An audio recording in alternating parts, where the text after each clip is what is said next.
Hello बच्चों, welcome to विद्या मंदिर classes in collaboration with Doubtnut. मैं करुणेश कुमार आज आपको ट्यूटोरियल 1 कराने वाला हूँ, जो बेसिकली लेक्चर 1, 2 और 3 के बेसिस पे होगा। देखो ये कितना अच्छा कॉन्सेप्ट है कि हम लोग पहले लेक्चर्स करा रहे हैं और इसमें बिल्कुल बेसिक और ठीक ठीक क्वेश्चन कराते हैं, और ट्यूटोरियल हम थोड़े और अच्छे क्वेश्चन जो जेई मेंस और एडवांस लेवल के होंगे वो करने की कोशिश कर रहे हैं। और ये सारे क्वेश्चन आपके विद्या मंदिर के मॉड्यूल से मैंने काफ़ी सारे लिए हैं, काफ़ी सारे मैंने अलग से भी लिए हैं, तो आप विद्या मंदिर का मॉड्यूल रेफ़र कर सकते हैं यहाँ पे। ठीक है ये बात। तो आज जो हम लोग करेंगे बेसिकली क्या क्या टॉपिक होगा, अगर हम बात करें टॉपिक क्या क्या होगा, तो Newton's first law, second law और थर्ड लॉ पे ही क्वेश्चन हैं। बट उसमें लिमिटेशन कहाँ तक, हमने फोर्सेस ज़्यादा नहीं लिए हैं अभी तक। हम वेट, नॉर्मल और टेंशन 3 फोर्सेस ही पढ़े लेक्चर 3 तक। तो इन्हीं पे क्वेश्चन बेस्ड हैं अभी आज के लेक्चर में, आज के ट्यूटोरियल क्लास में। तो शुरू करते हैं आज का लेक्चर, जिसमें हम लोग क्वेश्चन टैकल करना सीखेंगे। तो पहला क्वेश्चन करते हैं बच्चों। बहुत आसान सा क्वेश्चन है, अगर आप ध्यान से सोचोगे मज़ेदार क्वेश्चन है, इंटरेस्टिंग क्वेश्चन है। देखो यहाँ पे आपको सीखने को क्या मिलेगा कि अगर पहले क्वेश्चन समझ लेते हैं। वी हैव अ वेज, एक वेज है अपने पास, ठीक है, और उसके ऊपर एक ब्लॉक है, small M block. Wedge this can move over a smooth, ये भी जो सरफेस है यहाँ पर ये स्मूथ है। देखो दोनों ब्लॉक्स के बीच में फ्रिक्शन नहीं है, वेज और ब्लॉक के बीच में फ्रिक्शन नहीं है, और ग्राउंड और वेज के बीच में फ्रिक्शन है, स्मूथ सरफेस है। स्मूथ मतलब नो फ्रिक्शन। अभी जब तक मैं फ्रिक्शन नहीं करा रहा हूँ, फ्रिक्शन कंसिडर नहीं करना है। क्लियर है बात यहाँ पे। तो हमने इसमें क्या किया कि वेज के ऊपर एक ब्लॉक रख दिया है, एक वेज के ऊपर एक ब्लॉक रख दिया है ना। अगर हम ये फोर्स नहीं लगाते, ये फोर्स नहीं लगाते, तो ब्लॉक नीचे आने स्लाइड करने की कोशिश करता। मतलब इसकी डायरेक्शन क्या होती है उसकी चिंता मत करो, बट ये नीचे स्लाइड करने की कोशिश करता लॉन्ग द सरफेस, और ये पीछे आता। बिल्कुल ठीक बात है, क्योंकि वेट की वजह से नीचे आता। कॉमन सेंस लग रहा होगा, वेट की वजह से नीचे आता और इसके नॉर्मल फोर्स की वजह से इधर की तरफ जाता। करेक्ट है बात। लेकिन ऐसा नहीं होने दिया। हमने क्या किया, हमने एक एक्सटर्नल फोर्स लगा दिया, ये एफ, एक एक्सटर्नल फोर्स एफ लगा दिया। ध्यान से सुनना, नोट्स भी बनाना बच्चों नोट्स नहीं बनाओगे ना तो आप बाद में रिवाइज करोगे, सारे वीडियोस थोड़ी देखने बैठ जाओगे। तो नोट्स बनाओ, बहुत सुंदर सी नोट्स बनाओ। अगर हाँ किसी टॉपिक में दिक्कत आता तब आप वीडियोस वापस से रिवाइज कर सकते हो वीडियो के थ्रू, लेकिन नोट्स बनाना बहुत इंपॉर्टेंट है बच्चों। ये नोट्स का जो कहानी है ना, ये नोट्स आप लोग मिस कर देते हो, ये बहुत गड़बड़ है। नोट्स बनाइए, खुद की बनाई हुई notes best note in the world होती है, और अच्छे से बनाओ, क्योंकि वो खुद को समझ में आती है। किसी और की नोट्स देखोगे तो समझ में नहीं आती है, तो खुद से लिखो। आई रिकमेंड एक प्रॉपर मोटी सी बुकलेट ले लो जिसमें सारी चीज़ें आप लिखते हुए चलो और लिखो, और इनफैक्ट उसे रेगुलर इंटरवल पे रिवाइज भी करो। उसके क्वेश्चन जो इंपॉर्टेंट क्वेश्चन उसको मार्क भी करो, ठीक है। तो इनफैक्ट आप लेक्चर का अलग बना सकते हो, ट्यूटोरियल का अलग बना सकते हो, नोट्स बिल्कुल सब बनाएंगे। अच्छा अभी नहीं लिख पा रहे हो तो दोबारा वीडियो को देख के फिर से लिखें। वैसे कोशिश करो जितना कुछ पैरेलल लिख सकते हो, समझ बिना समझे छोड़कर। ऐसा ना हो कि समझ में नहीं आ रहा फिर भी लिखे जा रहे हो, ऐसा नहीं। पहले समझना, सारा फोकस समझने में होना चाहिए, फिर हम नोट्स अगर मान लो कि हम साथ में काम कर पा रहे हैं तो करेंगे, नहीं तो फिर हम अलग से दोबारा वीडियो देखेंगे, फिर से बनाएंगे नोट्स। लेकिन नोट्स बनाएंगे जरूर। अगर आईटी जाना है तो ये चीज़ करनी पड़ेगी। रूल्स होते हैं यार, ऐसे हवाबाजी में नहीं होगा, रूल्स को फॉलो करेंगे, ठीक है। तो फाइंड एफ, यहाँ पर पूछा है कि एफ कितना लगा दें। देखो ये नीचे आना चाहता था, इधर भागना चाहता था, तो कितना फोर्स हम यहाँ लगा दें, कितना फोर्स हम यहाँ पे लगा दें, है ना। कितना फोर्स यहाँ पे लगा दें ताकि ये दोनों ब्लॉक साथ में चले, ये दोनों ब्लॉक साथ में चले। साथ में चलने का मतलब क्या है, यही बोला ना। Find F for which block M does not slip over capital M block, मतलब वेज के ऊपर, है ना। ब्लॉक की जब ब्लॉक की जगह पर हम लोग वेज लिख सकते हैं, क्योंकि ब्लॉक वेज सेम बात है, कोई बात नहीं। उसको वेज ब्लॉक जो मर्जी बोल दो, तो एक्चुअली ब्लॉक जो है वो वेज ही है। वेज मतलब जो ट्रायंगुलर शेप का वुड होता है उसे हम लोग, या जो भी शेप का, जो भी जिस चीज़ का भी बना होगा उसे हम लोग वेज बोलते थे, ट्रायंगुलर शेप का होता है, ठीक है। तो यहाँ पर कितना एफ लगाना चाहिए ताकि दोनों साथ में स्लिप करे, मतलब दोनों साथ में ही मूव करे, दोनों साथ, मतलब स्लिप ना करे, दोनों के पास स्लिपिंग नहीं होनी चाहिए। मतलब इन दोनों के बीच में रिलेटिव वेलोसिटी नहीं होनी चाहिए, इन दोनों के बीच में रिलेटिव वेलोसिटी नहीं होनी चाहिए। मतलब ये साथ यहीं पे अगर इसकी लोकेशन अभी यहाँ पर है, इसका इसके रिस्पेक्ट में, तो थोड़ी देर बाद भी यहीं होनी चाहिए बच्चों, ये बात समझना, है ना। यहाँ पर है तो अभी इसके साथ मान लो ये पोजीशन मार्क कर देता हूँ, मान लो ओ, और ये इसका जो ब्लॉक का ये वाला पॉइंट है ये भी ओ के साथ कॉन्टैक्ट में है, तो ये दोनों साथ में होने चाहिए, ठीक है। ये दोनों साथ में होने चाहिए आफ्टर टाइम टी के बाद भी। जितनी देर तक चलता रहे तो आपको कितना फोर्स अप्लाई करना पड़ेगा। ऐसा नहीं अगर कम लगाओगे तो नीचे स्लिप कर सकता है, ज़्यादा लगाओगे तो कहीं और मूव कर सकता है। तो इसलिए पर्टिकुलर वैल्यू ऑफ फोर्स चाहिए जिस पे ये साथ में मूव करेगा। तो क्या कंक्लूजन आता है इसमें, क्या कंक्लूजन है, अगर दो ऑब्जेक्ट साथ में चलते हैं, अगर दो ऑब्जेक्ट साथ में चलते हैं तो क्या कंक्लूड कर सकते हैं, जैसे मान लो एक ब्लॉक ये है, ब्लॉक ये है, और ये दोनों साथ में चल रहे हैं। मान लो ये ब्लॉक है, सॉरी फिर से बना लेते हैं, मान लो ये ब्लॉक है, ये ब्लॉक है, दोनों साथ में चल रहे हैं, क्या कंक्लूजन आएगा सोचो, थोड़ा कॉमन सेंस लगाओ। Mechanics is all about common sense, basic concept को बिना छोड़े करना है। तो अगर ये स्मॉल एम है, ये कैपिटल एम है, और ये दोनों साथ में चल रहा है, इसका मतलब दोनों का एक्सेलेरेशन सेम होना चाहिए। अगर जीरो से शुरू हुआ है तो मान लो, तो ये भी जीरो से शुरू हुआ है, मान लो ये भी जीरो से शुरू हुआ है, तो जीरो से शुरू हुआ है, तो अगर एक्सेलेरेशन दोनों का सेम होगा तो हर इंस्टेंट में दोनों की वेलोसिटी क्या होगी, सेम, वेलोसिटी सेम होगी। अगर वेलोसिटी सेम होगी तो दोनों के बीच की रिलेटिव वेलोसिटी जीरो होगी। तो मतलब क्या कंक्लूजन आता है, ये जीरो से शुरू हुआ है, अगर सिस्टम जीरो से स्टार्ट किया मैंने, तो इसकी एक्सेलेरेशन सेम हर पॉइंट पे कर दो, इसका एक्सेलेरेशन हर पॉइंट पे सेम कर दो। अगर हर पॉइंट पे एक्सेलेरेशन सेम रहेगा तो सेम का मतलब क्या होता है, एक्सेलेरेशन सेम, एक्सेलेरेशन वेक्टर है स्केलर है, तुम बताओ भाई, एक्सेलेरेशन वेक्टर है स्केलर है, बिल्कुल सही बात है। एक्सेलेरेशन एक वेक्टर क्वांटिटी होती है जिसमें डायरेक्शन भी सेम होता है। तो अगर एक वेक्टर क्वांटिटी को सेम बोलना है तो ऐसे सेम नहीं बोलते कि सिर्फ उसका मैग्नीट्यूड सेम कर देंगे, उसकी डायरेक्शन भी सेम होनी चाहिए। तो जो दोनों ब्लॉक हैं उनका एक्सेलेरेशन सेम का बाय डिफॉल्ट मतलब पता चलना चाहिए। तो दोनों का एक्सेलेरेशन, दोनों ब्लॉक का मतलब ब्लॉक एंड वेज का एक्सेलेरेशन शुड बी सेम, है ना। फॉर नो स्लिपिंग लिख लेते हैं ताकि याद रहे, for no slipping, no slipping, है ना, no slipping between block and wedge, थोड़ा ध्यान से, ब्लॉक एंड वेज क्या होना चाहिए, acceleration, acceleration must be same, must be same. I hope you understand. तो इसको थोड़ा सा इंपॉर्टेंट मार्क कर लेते हैं क्योंकि ये याद रहेगा तो बेटर रहेगा हमारे लिए। तो ये चीज़ हम लोग हमेशा यूज़ कर सकते हैं कि दो ब्लॉक्स एक दूसरे पर स्लिप नहीं करते तो एक्सेलेरेशन दोनों का सेम होना चाहिए। ऑल राइट, तो अब एक्सेलेरेशन सेम आ गया और हमें एफ निकालना, मतलब एक्सेलेरेशन सेम का मतलब दोनों साथ में मूव कर रहे हैं, तो हम दोनों का एक्सेलेरेशन सेम मान लेते हैं और फिर एफ निकालने की कोशिश करते ही करेंगे। तो एफ कैसे निकालेंगे, देखो एक्सेलेरेटेड ब्लॉक है तो सेम ही स्टेप बच्चों अप्लाई करेंगे। तो ऐसा करते हैं, हम छोटे वाले ब्लॉक का एबीडी बना लेते हैं। मैं बताता हूँ ऐसा क्यों कर रहा हूँ, मैं बड़े का भी बना सकते थे हम लोग, छोटे वाले ब्लॉक का एबीडी बना लेते हैं, ठीक है। छोटे वाले को आइसोलेट कर लेते हैं, देखो ये आइसोलेट कर दिया हमने। तो आइसोलेट करने का मतलब एफबीडी, मतलब वही रिलेशन बनाने की कोशिश करेंगे। जैसे मान लो हमने आइसोलेट किया और छोटा सा ब्लॉक यहाँ दिखा दिया और इसका एफबीडी बना लिया। तो इसका एमजी किधर लगेगा बच्चों, नीचे लगेगा, और नॉर्मल किधर लगेगा बच्चों, ओके, नॉर्मल किधर लगेगा, इसके परपेंडिकुलर, करेक्ट है बच्चों, है ना। और कोई फोर्स लग रहा है क्या इस पर, फ्रिक्शन तो है नहीं बच्चों। तो इस पर बेसिकली ध्यान रखेंगे कि इसमें नॉर्मल परपेंडिकुलर सरफेस अवे जाएगा, मतलब ये सरफेस जो होगी ब्लॉक को बाहर की तरफ धक्का मारेगी, तो नॉर्मल बाहर की तरफ। एमजी हमेशा नीचे की तरफ ही होता है, ये तो समझ में आ रहा होगा।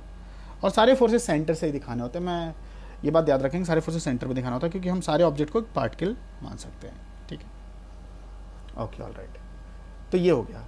अब इसका एक्सेलेरेशन किधर होना चाहिए, देखो ये ब्लॉक किधर जा सकता है, ये सोचो, ये ब्लॉक किधर जा सकता है। ब्लॉक हवा में नहीं उड़ सकता क्योंकि इस पर हॉरिजॉन्टल फोर्स लगाया, फोर्स की डायरेक्शन चेंज करते तो कुछ हो सकता था, लेकिन हॉरिजॉन्टल फोर्स लगाया।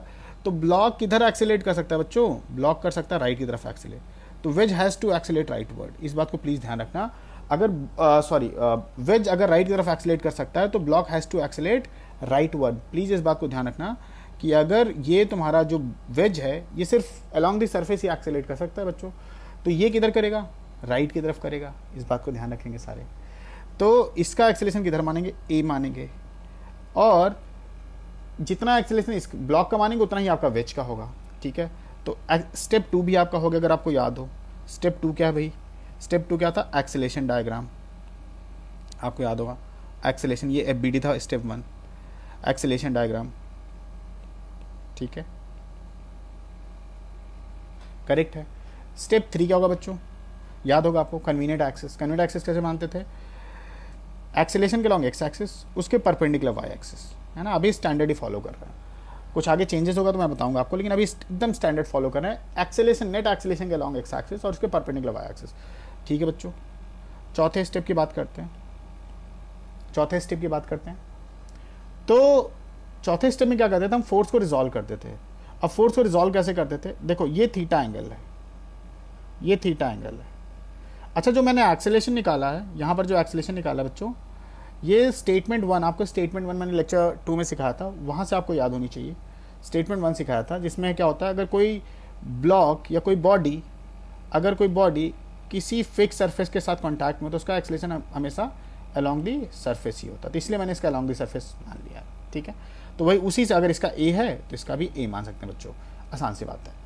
तो अब ये आ रहा है। अब देखो एक और स्टेटमेंट मैंने आपको लगाई थी, अगर स्टेटमेंट याद करोगे तो आपके दिमाग में जो थॉट आएगी वो बहुत ऑर्गेनाइज होकर आएगी। ठीक है, तो बहुत अच्छे से आसानी से आप क्वेश्चन को टैकल कर पाओगे। तो बच्चों यहाँ क्या करेंगे हम लोग, अब ये थीटा एंगल पता है, अब यहाँ पर अगर एक्स एक्सिस और वाई एक्सिस का आइडिया लगी रहा हमें, है ना, जैसे एक्स एक्सिस वाई एक्सिस दिख रहा है आपको, एक्स एक्सिस ऐसे है, और सॉरी एक्स एक्सिस ऐसे है और वाई एक्सिस ऐसे है, करेक्ट, ये वाई एक्सिस और ये एक्सिस। तो कौन सा फोर्स, बेसिकली अगला स्टेप होता है रिजॉल्व करना है।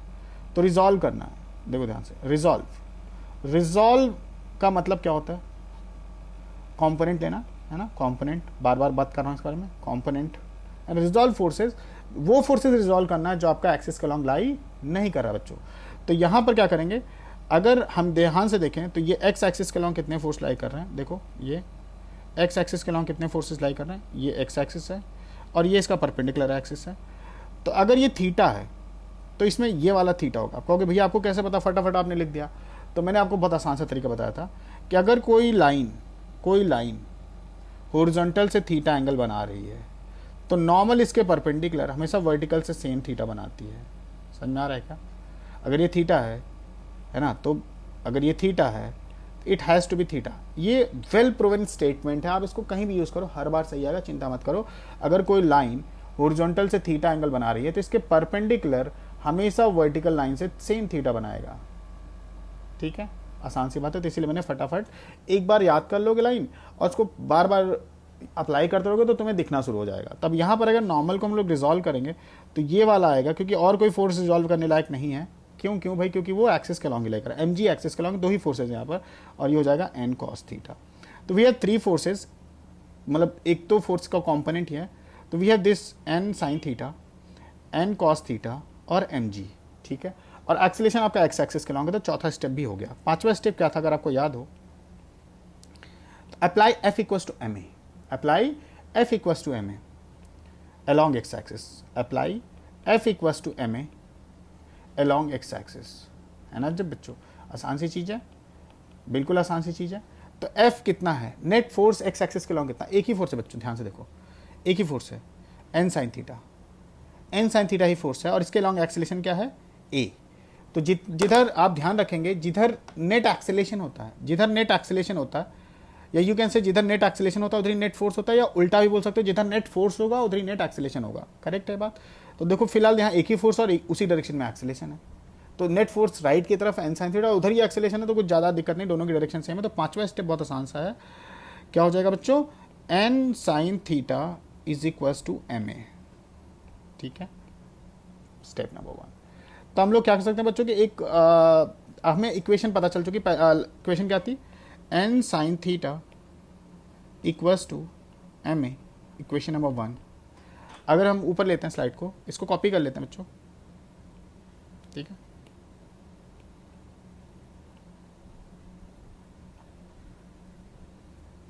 ठीक है, तो इसको कॉपी कर लेते हैं, कोई बात नहीं, आसान सी चीज़ है, समझ में आ जाएगा, लेकिन फिगर सामने रहता तो बेटर रहता है। देखो यहाँ पे, अब यहाँ पर एक चीज़ तुम्हें रियलाइज़ क्या होगी कि वर्टिकल एक्सिस के अलॉन्ग है ना, नेट फोर्स जीरो का मतलब वाई एक्सिस के अलॉन्ग नेट फोर्स जीरो। यहाँ वाई एक्सिस कौन था आपको पता होना चाहिए, ये वाई एक्सिस था और ये एक्स एक्सिस था। एक्स एक्सिस के अलॉन्ग हमने देखो ये अलॉन्ग एक्स एक्सिस हो गया, ठीक है बच्चों, और ये वाला हो गया वाई एक्सिस के अलॉन्ग। तो वाई एक्सिस के अलॉन्ग कोई एक्सेलरेशन नहीं है, तो वहाँ नेट फोर्स बैलेंस हो जाएगा, मतलब जीरो हो जाएगा। तो जितना ऊपर फोर्स लगेगा उतना ही नीचे फोर्स लगेगा वाई एक्सिस के अलॉन्ग, जितना प्लस वाई में लगेगा उतना ही नेगेटिव वाई में लगेगा, यही थी बात। तो क्या होगा बच्चों, यहाँ पर क्या होगा, दो ही फोर्स लग रहा है, एक एन कॉस थीटा ऊपर लग रहा है, एक एम जी नीचे लग रहा है, तुम दोनों को बैलेंस कर सकते हैं। तो net force along Y axis should be zero, net force along Y axis should be zero. ठीक है बच्चों, शुड बी जीरो। तो क्या होगा, N cos theta is equals to M G. ठीक है, तो we got equation 1, we got equation 2। अब देखो यहाँ में फायदा क्या होगा, अगर मैं इक्वेशन 1 2 को डिवाइड करूँ तो tan थीटा दिख रहा है आपको, sine theta N N cancel हो जाएगा, sine theta M M cancel हो जाएगा, तो a बाई जी हो जाएगा। तो हमें क्या पता चल गया, एक्सेलेरेशन g tan थीटा। अभी कौन सा एक्सेलेरेशन है, इस बात को ध्यान देंगे, ये कौन सा एक्सेलेरेशन है, ये वो एक्सेलेरेशन है, ये वो एक्सेलेरेशन है, ध्यान से समझना बच्चों, ये वो एक्सेलेरेशन है जिसमें दोनों के बीच में स्लिपिंग नहीं हो रहा। This is the acceleration for which there is no slipping. अब इंटरेस्टिंग सी बात क्या आती है, अगर आपका सेटअप ऐसा कुछ है ना, ये वो एक्सेलेरेशन है जिस पे कोई स्लिपिंग नहीं बच्चों, है ना, ये वो एक्सेलेरेशन है। तो अगर मैं एक वेज ले लेता हूँ, यही था, और इसका एक्सेलेरेशन पता चल गया जिस पे कोई स्लिपिंग नहीं हो रही है ना, वो एक्सेलेरेशन क्या है बच्चों, ये है आपका जी टैन थीटा। तो आपको पता नो स्लिपिंग के लिए दोनों का एक्सेलेरेशन क्या होना चाहिए, जी टैन थीटा। और मैंने लेक्चर 3 में आपको समझाया था कि अगर दोनों के बीच में स्लिपिंग, ध्यान से देखना, दोनों के बीच में स्लिपिंग या दो ब्लॉक्स का अगर एक्सेलेरेशन सेम होता है ना, तो पहले तो देखो हम इसको सिस्टम तो मान ही सकते हैं बच्चों, इसको एक सिस्टम मान सकते हैं ना। अगर सिस्टम मान सकते हैं, सिस्टम में दोनों ब्लॉक का एक्सेलेरेशन सेम है ना, अगर एक सिस्टम होता है दोनों ब्लॉक का एक्सेलेरेशन सेम होता है तो हम उसको एक सिंगल बॉडी मान सकते हैं टोटल मास लेकर, और उस पर जितना एक्सटर्नल फोर्स होता है उसके हिसाब से हम सॉल्व कर सकते हैं। तो अगर हमने इसको एक सिस्टम मान लिया, देखो बच्चों एकदम आसान सी बात होता है, इसको एक सिस्टम मान लिया, तो इस पर एक फोर्स लग रहा है एफ इधर की तरफ। हाँ, इस पर ओवरऑल ग्राउंड का रिएक्शन फोर्स आ रहा होगा, वो भी एक्सटर्नल होगा, और small M plus capital M G नीचे की तरफ आ रहा होगा, क्योंकि हम इसे small M plus capital M single body मान सकते हैं बच्चों। कैसे सिंगल बॉडी मान सकते हैं, यहाँ से लो ऐसे करके एक सिंगल बॉडी मान सकते हैं। ऐसा क्यों मान सकते हैं, क्योंकि दोनों का एक्सेलेरेशन बच्चों सेम है, और दोनों का एक्सेलेरेशन सेम है तो small M plus capital M single body मान सकते हैं इस सिस्टम को एक सिंगल बॉडी। और जो यहाँ पर नॉर्मल फोर्स था बच्चों, वो अब क्या हो गया, इंटरनल फोर्स हो गया। याद है ना, ये एफ एम जी जो बाहर एजेंट, सिस्टम के बाहर से जो एजेंट फोर्स लगाता है, एजेंट बाहर, सिस्टम के अगर बाहर से फोर्स लगाता है उसे एक्सटर्नल बोलते हैं, और अगर एक सिस्टम के अंदर ऑब्जेक्ट एक दूसरे पे फोर्स लगा रहे हैं तो हम लोग क्या बोलते हैं, इंटरनल फोर्स। तो यहाँ नॉर्मल है, वो ऑब्जेक्ट एक दूसरे पे लगा रहे हैं तो इंटरनल, इसलिए वो नहीं दिखा रहे हैं हम यहाँ पे, इंटरनल फोर्सेस नहीं दिखाते हैं बीडी बनाते वक्त, तो एक्सटर्नल फोर्सेस ड्रॉ करने होते हैं। All the external forces experience by the body और सिस्टम, ठीक है। तो यहाँ पर अगर अब देखो एन एम जी के बराबर होगा, सिंपल सी बात हो गई। तो कह रहा अब देखो ये वो वाला एक्सेलेरेशन है जिसमें दोनों पे स्लिपिंग नहीं हो रही है, और इस पे एक ही फोर्स लग रहा है हॉरिजॉन्टल डायरेक्शन में, और उधर ही नेट एक्सेलेरेशन है। सीधा कॉमन सेंस लगा के सोच सकते हैं, वर्टिकल वाला तो बैलेंस हो रहा, तो वर्टिकल वाला क्या होगा, N G equals to small M plus capital M into G, लेकिन जो हॉरिजॉन्टल होगा वो होगा F is equals to small M बच्चों capital M into G tan theta, है ना। तो ये आपका हो गया, है ना। आई होप आपको ये बात, छोटी सी बात समझ में आ रही होगी कि ये वो वैल्यू ऑफ द फोर्स है जिसपे नो स्लिपिंग हुआ। This is the value of the force, this is the value of the force, value of force for which no slipping. I hope छोटी बात है, ठीक है, no slipping. This is the value of the force for which there is no slipping between what, between small M and capital M. तो इस बात को ध्यान रखेंगे, ये आपका आंसर हो गया। तो यही फोर्स आपसे पूछा हुआ है, small M capital M G और टैन थीटा सब कुछ हमें पता है, तो इसके टर्म हम आंसर कर सकते हैं बच्चों। तो ये देखो सारे कॉन्सेप्ट को जो मैंने अभी तक तुम्हें बढ़ाया था उसके बेसिस पे एक बढ़िया क्वेश्चन आपके लिए हो गया, है ना। एफ बी डी भी अप्लाई कर दिया, सिस्टम वाला कॉन्सेप्ट भी मैंने अप्लाई कर दिया, और अगर एक सिस्टम में सारे ऑब्जेक्ट का एक्सेलेरेशन सेम है तो उससे सिंगल बॉडी मान सकते हैं, ये कॉन्सेप्ट अप्लाई कर दिया मैंने, ठीक है बच्चों। तो बेसिकली अगर ऐसे क्वेश्चन हो गए तो हम ऐसे एक और क्वेश्चन करते हैं जो आपके वर्कबुक में, विद्या मंदिर के वर्कबुक में है ना, आप इसको देख सकते हो यहाँ पे सॉल्विंग के लिए। तो ये वाला थोड़ा सा देखेंगे, आपके कैमरे के ऊपर आ रहा है, इसको मैं हटा देता हूँ यहाँ से बच्चों, ठीक है। तो ये थोड़ा ऐसा कर देता हूँ, ठीक है। ये क्वेश्चन आपको दिख रहा है, कौन सा क्वेश्चन नंबर है, 250 नंबर। आप वर्कबुक देखेंगे तो आपको 250 नंबर क्वेश्चन दिखेगा, क्लियर बात है यहाँ पे। तो ये क्वेश्चन भी बड़ा इंटरेस्टिंग सा है, सेम ही कॉन्सेप्ट है। देखो क्या कह रहा है, कॉन्सेप्ट सेम है लेकिन देखो डिज़ाइन ना ऐसा डरावना सा दिखता है। क्वेश्चन क्या है, two blocks A and B, two blocks A and B दिख रहा है, ए और बी दो ब्लॉक्स है, of mass M, of each of mass, दोनों का मास सेम है, दोनों का मास क्या है, एम और एम है, on a mass M are placed on a smooth surface, सारा सरफेस स्मूथ है, सब कुछ स्मूथ है, horizontal surface, and two forces F and 2F, एक इधर से एफ लग रहा और एक इधर से 2F लग रहा, are applied on the both the blocks A and B respectively, ठीक है। इधर से एफ लगाया, इधर से 2F लगाया, as shown in the figure में दिखा रखा। The block A does not slide on the block B, वही सेम बात है, एक दोनों के बीच में रिलेटिव स्लिपिंग नहीं है बच्चों। अगर रिलेटिव स्लिपिंग नहीं है बच्चों तो क्या करेंगे हम लोग, रिलेटिव स्लिपिंग है बच्चों तो क्या करेंगे, दोनों का एक्सेलेरेशन क्या होना चाहिए बच्चों, सेम होना चाहिए। दोनों का एक्सेलेरेशन सेम होगा तो इसका मतलब दोनों एक दूसरे के ऊपर स्लिप नहीं करेंगे, दोनों साथ में चलेंगे, लेफ्ट या राइट। अगर मैं ओवरऑल देखने की कोशिश करूँ, देखो ये बहुत आसान सा क्वेश्चन है, तो देन कह रहा है दोनों के बीच का नॉर्मल फोर्स बताओ, है ना, और एंगल तो दे ही रखा है 30 डिग्री यहाँ देखा है, तो ये ऑटोमेटिकली आपका कितना हो जाएगा 60 डिग्री। करेक्ट है बात, 30 दे रखा तो ये 60 हो जाएगा। अब कह रहा है फाइंड नॉर्मल फोर्स, ये मार्क कर लेते हैं, जो क्वेश्चन निकालना दिमाग में उसको रखते हैं, हमेशा उस चीज़ को दिमाग में रखना होता है। Find normal reaction between the blocks. तो ऐसा करते हैं, ये बात दिमाग में आ चुकी है, तो एक ब्लॉक का या हम पूरे सिस्टम, अब दोनों का एक्सेलेरेशन सेम है, तो एक काम करते हैं, दोनों का एक्सेलेरेशन सेम है, तो पहला क्या काम करते हैं, दोनों को मिलाकर एक सिंगल बॉडी मान लेते हैं। मान सकते हैं ना बच्चों, है ना, ये तो कर सकते हैं, क्योंकि एक सिस्टम पूरे को हमने पूरे का सिस्टम मान लिया, तो इसको एक सिंगल बॉडी मान सकते हैं। सिंगल बॉडी मान लिया, ये अगर सिंगल बॉडी मान लिया, ठीक है भाई, तो इसका मास क्या ले सकते हैं बच्चों, 2m मास ले सकते हैं। इधर क्या ले सकते हैं, फोर्स F ले सकते हैं। इधर क्या ले सकते हैं, फोर्स 2F ले सकते हैं बच्चों। और ये तुम्हारा A + B है, इस बात को ध्यान रखना। और यहाँ फ्रिक्शन है नहीं, यहाँ फ्रिक्शन नहीं है बच्चों, है ना, यहाँ फ्रिक्शन नहीं है, ये देखो यहाँ फ्रिक्शन नहीं है। और ऐसे क्वेश्चन बेटा आपको, अब लोग बच्चों ध्यान देना है, ये ऐसे क्वेश्चन आपको हमेशा एडवांस में भी हेल्प करते हैं, बहुत अच्छे क्वेश्चन है, कॉन्सेप्ट क्लियर करने वाले क्वेश्चन है। तो यहाँ स्मूथ सरफेस है, अगर स्मूथ सरफेस है तो आप देखो, अब ऐसे क्वेश्चन ना सीधा लग जाता है। ये n बाई ग्राउंड है, नॉर्मल बाई ग्राउंड, और नीचे की तरफ mg लग रहा है, तो ये mg नहीं होगा, एक्चुअली 2mg होगा, क्योंकि मास तो 2m है बच्चों। तो यहाँ पर तुम देखोगे नेट फोर्स किधर लग रहा है। अब ऐसे क्वेश्चन तो डायरेक्टली कर दो बच्चों, इसमें क्या मतलब, इसमें क्या 5 स्टेप फॉलो कर दिख रहा है।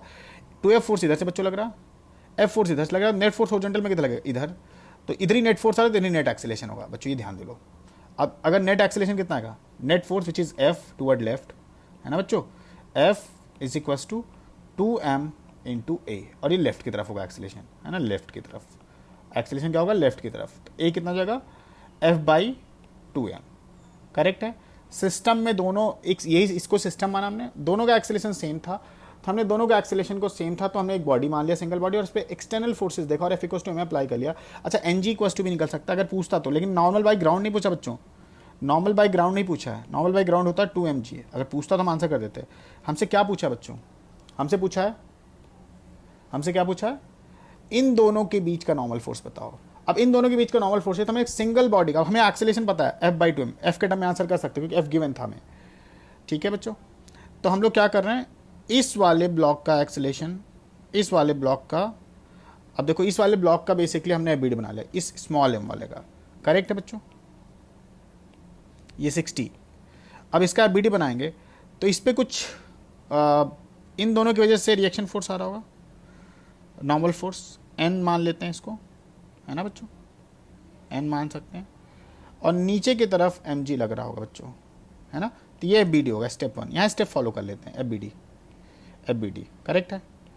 अब ये एक्सेलेरेट किधर कर रहा है बच्चों, ये हमें पता है, ये एक्सेलेरेट हॉरिजॉन्टल डायरेक्शन में ही कर रहा है, हमें ये क्लियर कट दिख चुका था यहाँ से कि एक्सेलेरेट किधर कर रहा है बच्चों, हॉरिजॉन्टल लेफ्ट की तरफ। करेक्ट है बच्चों, तो ये आपका लेफ्ट की तरफ एक्सेलेरेशन मान सकते हैं हम लोग इसका, है ना। अब इसका स्टेप 2 भी डन हो गया, डन, एक्सेलेरेशन डायग्राम बन गया। स्टेप 3 बच्चों क्या था, आपको याद होगा, स्टेप 3 बच्चों क्या था, इसको रिजॉल्व करना है, सॉरी रिजॉल्व करने से पहले एक्सिस मानना है। तो एक्सिस किधर मानेंगे बच्चों, एक्सिस मानेंगे एक्स एक्सिस और ये वाई एक्सिस। ऐसा क्यों माना हमने, क्योंकि जिधर नेट एक्सेलेरेशन होता है उसके लॉन्ग एक्स एक्सिस मानते हैं और उसके परपेंडिकुलर वाई एक्सिस मानते हैं। ठीक है बच्चों, क्लियर है बातें यहाँ पे। अब यहाँ पर स्टेप 3 होगा, अब रिजॉल्व करना है, रिजॉल्व करना which is fourth step resolve कर देते हैं, मतलब कंपोनेंट ले लेते हैं, कंपोनेंट ऑफ द फोर्सेस, जो फोर्सेस एक्सिस के लॉन्ग नहीं लाई कर रहे हैं उसको हम फोर्स को रिजॉल्व करेंगे। कौन सा फोर्स नहीं लाई कर रहा है, एन, लेकिन एन का एंगल नहीं पता चला भैया, एन का एंगल नहीं पता चला बच्चों, क्या करेंगे, ये 60 है, ये 60 है, तो ऐसे सोच सकते हैं, जो स्टेटमेंट मैंने आपको बताई थी कि अगर कोई हॉरिजॉन्टल लाइन, अगर कोई लाइन हॉरिजॉन्टल से थीटा बना रहा है, अगर कोई लाइन हॉरिजॉन्टल से थीटा बना रहा है, ध्यान से देखना समझ में, अगर कोई लाइन हॉरिजॉन्टल से थीटा बना रहा है तो इसके परपेंडिकुलर वर्टिकल से सेम थीटा बनाता है, तो उल्टा भी सेम होगा, उल्टा भी सही होगा। उल्टा कैसे सही होगा, अगर कोई लाइन वर्टिकल से थीटा बना रहा है तो इसके परपेंडिकुलर हॉरिजॉन्टल से हमेशा सेम थीटा बनाएगा। करेक्ट है, तो ये भी हम लोग यूज़ कर सकते हैं। तो देखो यहाँ पर फिलहाल तुम्हें क्या है कि देखो इस बात को ध्यान रखेंगे कि अगर उल्टा, मतलब अगर कोई लाइन, फिर से देखो मैं बताता हूँ ताकि दिमाग में बना रहा, अगर कोई लाइन है ना, कोई लाइन वर्टिकल से सेम थीटा बना रहा है तो इसके परपेंडिकुलर हमेशा हॉरिजॉन्टल से सेम थीटा बनाएगा, हॉरिजॉन्टल से सेम थीटा बनाएगा। समझ में आ रहा है? वाइसा वर्सा मतलब उसका इन्वर्स रिलेशन भी ट्रू है, उसका इन्वर्स रिलेशन, इन्वर्स मतलब उसका उल्टा स्टेटमेंट भी ट्रू है। अगर कोई लाइन हॉरिजॉन्टल से थीटा बनाता है इसके परपेंडिकुलर हमेशा वर्टिकल से सेम थीटा बनाता है, तो इसका उल्टा स्टेटमेंट क्या था? अगर कोई लाइन वर्टिकल से सेम थीटा बना रहा है तो इसके परपेंडिकुलर हमेशा हॉरिजॉन्टल से सेम थीटा बनाएगा। ठीक है बच्चों, तो ये हो जाएगा आपका। यहाँ पर कैसे देखेंगे एंगल? तो अगर कोई लाइन है वर्टिकल से सेम थीटा बना रही है, 60 बना रही है, मान लो यहाँ पे 60 था ना बच्चों ये, तो इसका परपेंडिकुलर हमेशा हॉरिजॉन्टल से सेम 60 बनाएगा। ठीक है, तो हमारा एंगल क्या हो गया? ये वाला 60 हो गया बच्चों। नहीं आ रहा है और रिकॉर्डेड देख रहे हो तो पॉज करो फिर से सुनो, ये 60 हो गया। तो अगर हम बैलेंस करेंगे तो ये हो जाएगा n साइन 60, मतलब अगर रिजॉल्व करेंगे और इधर हो जाएगा सॉरी 60 है ना भाई, n साइन 60 और ये n cos 60। करेक्ट है बात? n साइन 60 और n cos 60। अब हॉरिजॉन्टल डायरेक्शन में एक ही फोर्स लग रहा है, हॉरिजॉन्टल डायरेक्शन में एक ही फोर्स लग रहा है। इनफैक्ट सॉरी, एक नहीं लग रहा, दो लग रहा है। एक ये लग रहा है और एक तो ये भी लग रहा है, n लग रहा है ना, mg लग रहा है। सिर्फ n और mg नहीं लग रहा था, हमने एक फोर्स मिस कर दिया था। कौन सा फोर्स मिस किया था बच्चों? ध्यान से देखो, इधर की तरफ जो f लग रहा था वो मिस किया था, ये भी तो लग रहा है बच्चों इस पे, तो ये फोर्स भी एक्सटर्नल फोर्स है। तो यहाँ पर आपका mg तो लग ही रहा था, नॉर्मल तो लग ही रहा था बच्चों, और f भी लग रहा बच्चों। ठीक है, तो यहाँ पर ध्यान देंगे हम लोग कि तीन फोर्सेस थे अपने पास, f भी था, नॉर्मल था और mg भी था। तीन फोर्सेस थे अपने पास और n ही एक ऐसा फोर्स था जो रिजॉल्व नहीं हुआ था। इस बॉडी का हमने एबीडी बनाया, इस बात को ध्यान रखना, इसका एबीडी बना के नॉर्मल निकालने की कोशिश करें, और जो इसका एक्सेलेरेशन आ रहा है वो इधर की तरफ आ रहा है ना, जो हमें पता है 2mg है, 2mg है, सॉरी 2mg नहीं है, कितना बच्चों? f/2m है ना, 2mg नहीं बच्चों, गलत है। एक्सेलेरेशन क्या है? f/2m। तो अगर हम x एक्सिस के लॉन्ग फोर्स बैलेंस करें बच्चों तो क्या आएगा? क्या आएगा आपका? इधर की तरफ कितना फोर्स लग रहा है? n साइन 60, पांचवा step, n sine 60 minus f। ठीक है, ध्यान से देखना, n साइन 60 माइनस f है ना। देखो इधर की तरफ कितना फोर्स लग रहा है? n sine 60। इधर की तरफ कितना लग रहा है? f। और एक्सेलेरेशन किधर की तरफ है? इधर की तरफ n साइन 60, इधर की तरफ f, और नेट एक्सेलेरेशन किधर है? लेफ्ट की तरफ। तो कौन सा बड़ा फोर्स होगा? n sine 60। n sine 60 minus f equals to, इसका मास कितना? अब इसका ही मास लेना पड़ेगा, तो m इंटू, हाँ जी बच्चों, m इंटू ए, और a क्या है? वो a दोनों का सेम होगा, इसका a भी सेम है और इसका a भी सेम है और पूरे सिस्टम का a भी सेम है, तो कितना हो जाएगा? f/2m। करेक्ट है? तो n यहाँ पर n, ध्यान देना बच्चों, यहाँ पर n साइन नहीं है, क्या है? n cos है, n cos 60। ठीक है, तो n into half minus f is equals to, ध्यान से, तो ये कितना हो जाएगा अपना? f/2 है ना, f/2। करेक्ट है? तो n जो होने वाला है n/2 is equals to f/2 plus f। Correct है? ये हो जाएगा, तो कितना हो जाएगा? 3f/2। तो जो n निकल कर आएगा यहाँ पे, जो n निकल कर आएगा, फिर से लिख लेते हैं इसे, है ना, तो ये हो जाएगा अपना n/2 इज इक्वल्स टू, है ना, फिर से इक्वेशन लिख लेते हैं, कन्फ्यूजन नहीं आनी चाहिए, n cos 60 minus f is equals to m into f/2m। तो n इंटू cos 60 which is half minus f is equals to m into f/2m। ठीक है, m कैंसिल हो गया, n/2 is equals to f plus f/2। ठीक है बच्चों, तो ये हो जाएगा n इक्वल्स टू 3f/2 है ना, अपॉन n/2, 2 कट गया, तो जो आपका n आ रहा है वो 3f आ रहा है। ठीक है बच्चों, करेक्ट है ये बात? n क्या आ रहा है आपका? 3f आ रहा है, तो आपका आंसर हो जाएगा डी।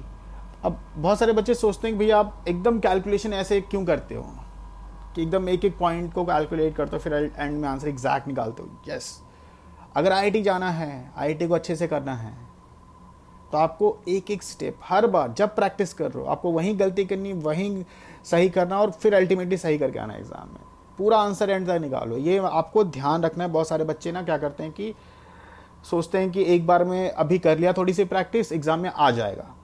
तुमने खुद नोटिस किया होगा, कभी एग्जाम में नहीं आता है। अगर तुमने घर में एंड तक आंसर नहीं निकाला है तो आंसर नहीं आता है, इस बात को ध्यान रखेंगे। अपनी मर्जी से नहीं करेंगे कुछ भी, है ना बच्चों।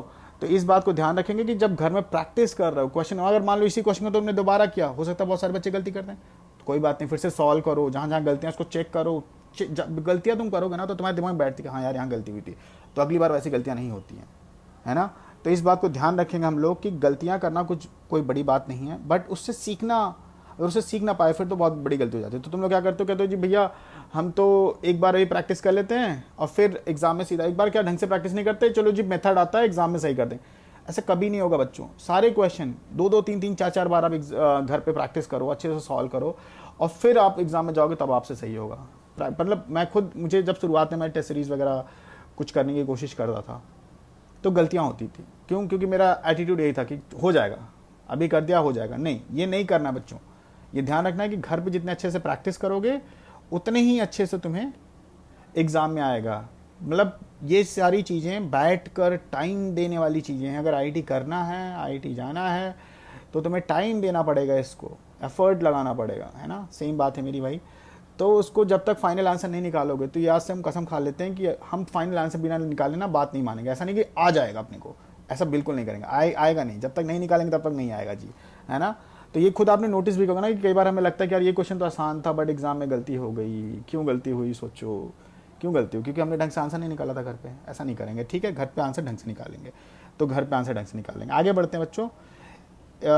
बिल्कुल ऐसे सिंपल क्वेश्चन अभी हम करने की कोशिश करें, ज़्यादा परेशानी नहीं देंगे आपको, ठीक है। ये भी कैमरे के ऊपर आ रहा है, इसको अरेंज कर लेते हैं, ठीक है बच्चों। Okay, now it is fine I guess. तो इस क्वेश्चन में क्या है, ये भी बड़ा अच्छा सा क्वेश्चन है, ये भी आपके वर्कबुक का क्वेश्चन है। तो वर्कबुक में नंबरिंग हुई है, उसी नंबर को मैंने एज इट इज़ ले लिया ताकि आपके पास वो ये कंटेंट अवेलेबल है, तो आप इसको सॉल्व कर सकते हो वहाँ से देख के। और ऐसे बहुत सारे कंटेंट है, तो मैंने कुछ सेलेक्टिव क्वेश्चन ले लिए जो अच्छे क्वेश्चन हैं, और उसके बेसिस पे आप और प्रैक्टिस कर सकते हो। विद्या मंदिर की वर्कबुक में है ये हमने ही डिज़ाइन का बहुत कॉम्प्रहेंसिव है, मतलब बहुत अच्छे से बना रखा है, बहुत अच्छे से, मतलब बहुत डिटेल्ड है। मतलब हर एक पॉइंट हमने कवर करने की कोशिश किया, हर एक क्वेश्चन। मतलब यही समझो, यही वर्कबुक सॉल्व करके बच्चे आईआईटी जा रहे हैं, ट्रस्ट मी, है ना। ये विद्या मंदिर में यही पढ़ते हैं, और इसको बहुत अच्छे जो कर लेता है, जो सब कुछ कर लेता है, वो डेफिनेटली आईआईटी जा रहा है। तो ये इसके क्वेश्चन डेफिनेटली ट्राई करने हैं। मतलब कम से कम 50 लोग इसमें लगे होंगे इसको सॉल्व कर, मतलब बनाने में, सॉल्व करके सब कुछ सही करके आपको दिया है, ठीक है ना। फाइनल एकदम रिफाइंड वर्जन है ये। तो 2 ब्लॉक्स है, 2 blocks of mass m and 2m are kept are in a contact.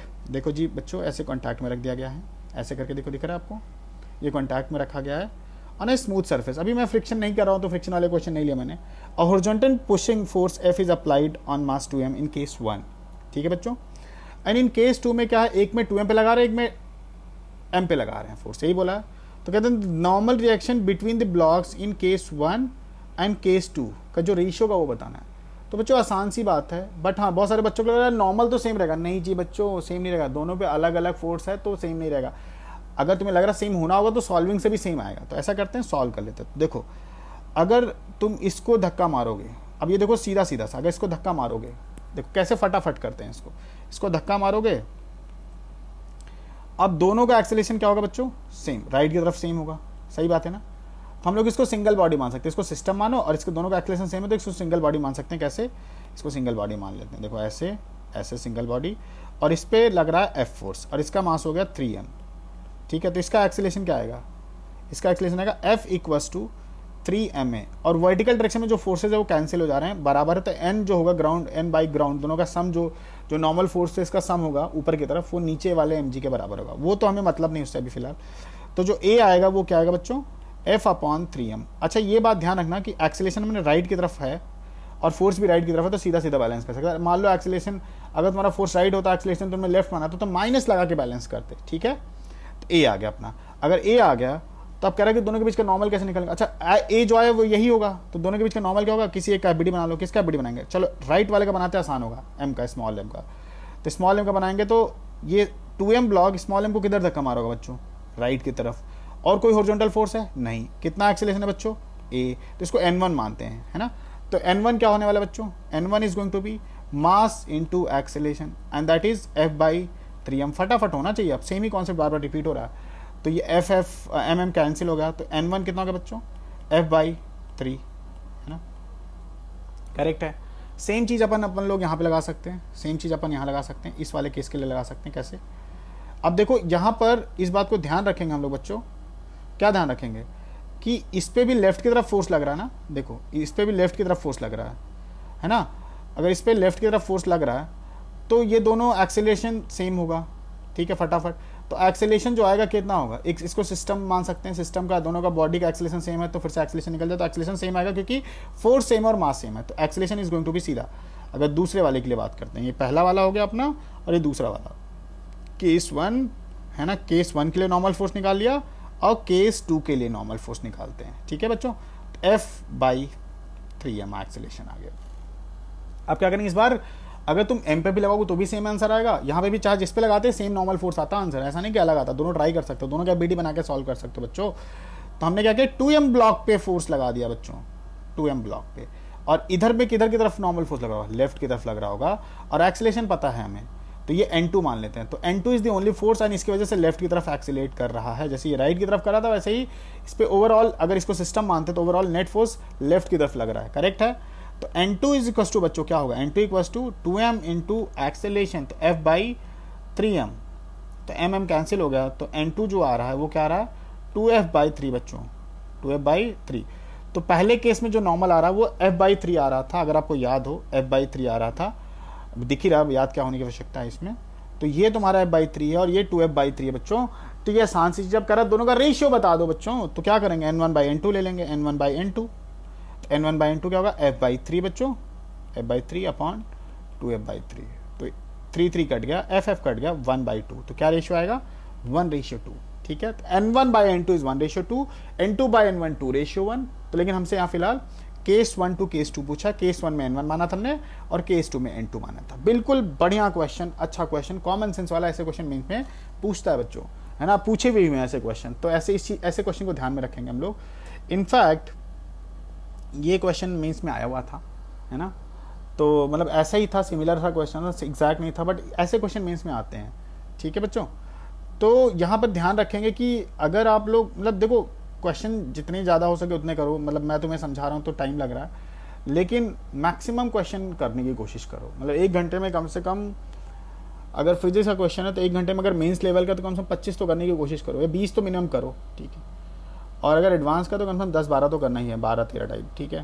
तो इतना टारगेट करा करो। प्रैक्टिस के टाइम में 2-4 आगे पीछे हो सकता है, लेकिन 2-3 आगे पीछे हो सकता है, बट इससे ज़्यादा आगे पीछे नहीं हो सकता। मतलब इसको थोड़ा अच्छे से रूल के हिसाब से फॉलो करना है बच्चों, ऐसा नहीं कि अपनी मर्जी से कुछ करते रहो, कुछ कर रहे हैं, एक क्वेश्चन को लेकर घंटों तक बैठे हैं। हाँ वो तब कर सकते हैं जब आपको सीखने का मूड हो, कि चलो मान लो तुमने 15 क्वेश्चन टिक किए हुए हैं, 15 क्वेश्चन तुमने टिक किया, अब तुमने 15 में से सारे अटेम्प्ट कर लिए, 3 नहीं हुए और 3 अच्छे क्वेश्चन लगे, तब उसको तुमने प्रैक्टिस के टाइम में तो देखो तुम्हें पता चल गया 15 में से तुम 12 सही कर सकते हो, लेकिन वो 3 क्वेश्चन डिफिकल्ट से तुमसे नहीं हुए, तो अब उसको तुम अलग से बैठ के सॉल्विंग पर्पज से अब सॉल्व करोगे, अब सोचोगे, अब दिमाग बढ़ाने वाला काम करोगे।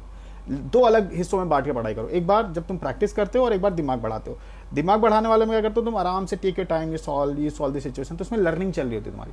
और प्रैक्टिस में क्या होता है, प्रैक्टिस को बिल्कुल अलग रखेंगे, लर्निंग को अलग रखेंगे, ठीक है। तो इस छोटी छोटी बातों को ध्यान देना, बहुत ही मतलब ऐसा सोचो बहुत ही फायदे वाली चीज़ें हैं ये, मतलब सालों का एक्सपीरियंस आपको ऐसे यूं ही देते रहा हूँ, ठीक है। तो body of mass 10 kg is being acted on by a force of 3t²। देखो यहाँ वेरिएबल फोर्स है तो कोई बात नहीं, वेरिएबल है तो थोड़ा इंटीग्रेशन डिफरेंशिएशन आएगा, कोई बात नहीं, कर देंगे हम लोग।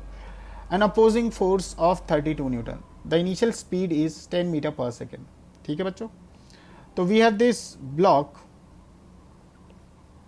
ठीक है, और इस ब्लॉक पे का मास कितना है, इस ब्लॉक का मास है 10 kg, और इस पे एक राइट की तरफ फोर्स लग रहा है 3t², और इस पे एक अपोजिंग फोर्स कितना लग रहा है 32 न्यूटन। देखो यहाँ पर एक्चुअली फ्रिक्शन नहीं बोला, फ्रिक्शन ही अपोज करता है, मतलब फ्रिक्शन भी अपोज करता है, लेकिन इन्होंने ऐसे बोल दिया कि मान लो कांस्टेंट अपोजिंग फोर्स लग रहा है, कांस्टेंट अपोजिंग फोर्स लग रहा है 32 न्यूटन। अपोजिंग मतलब जो 3t² का अपोजिट डायरेक्शन में लग रहा है, ठीक है बच्चों।